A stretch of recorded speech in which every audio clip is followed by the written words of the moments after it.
Dumating na po sa bansa ang imahe ni San Pedro Calungsod mula sa Vatican City. Ililibot sa iba't ibang diocese sa bansa ang imahen hanggang sa katapusan ng Nobyembre. Mula sa Pasay, nakatutok live si Mariz Umali. May altilang napakalakas na pagbuhos na ulan sa buong maghapon hanggang ngayong gabi ay sumimbolo sa labis na pagpapala ng Panginoon kasabay ng pagbabalik sa bansa ng imahe ni San Pedro Calungsod mula sa Vatican City. Bit-bit ang maliliit na watawat, masayang sinalubong ng mga deboto at kinatawa ng paliparan ng imahe ni San Pedro Calungsod. Viva San Pedro! Viva San Pedro! Inalayan siya ng bulaklak at novena prayer. We're welcoming a very, how would you call that, prestigious passenger from Rome.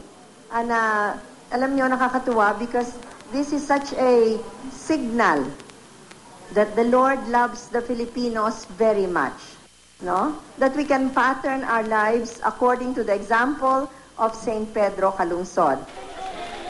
Bagaman hindi na dinala ang imahe ng santo sa canonization rites sa Vatican, binasbasan daw ito ni Ricardo Cardinal Vidal at ilang obispo. We brought the Filipino culture to Vatican. Hihilingin ni Ambassador De Villa sa CBCP na gawing patron ng migrant workers si San Pedro Calungsod dahil sa naging migrante rin daw ito. Mula na iya isinakay sa isang sasakyan na may plexiglass ang imahen para makita ng mga tao habang ibinabiyahe papuntang UST. Ito na rin ang formal na pagsisimula ng Duaw na Sud o visitation of the image sa iba't ibang bahagi ng Pilipinas.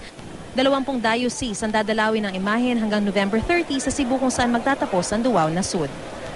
Mel, sa ngayon ay nakarating na sa UST ang imahe ni San Pedro Calungsod. Dinala po siya sa loob ng Santo Rosario Parish kung saan ay gaganapin ang isang misa. Magkakaroon din po ng vigil hanggang alas 11 ngayong gabi at bukas ay magkakaroon muna ng send-off mass bago dalhin sa Archdiocese of Pasig. Ang bawat simbahan naman na kanyang dadalawin ay mag-iiwan ng replika ng imahe ni San Pedro Calungsod. Mel?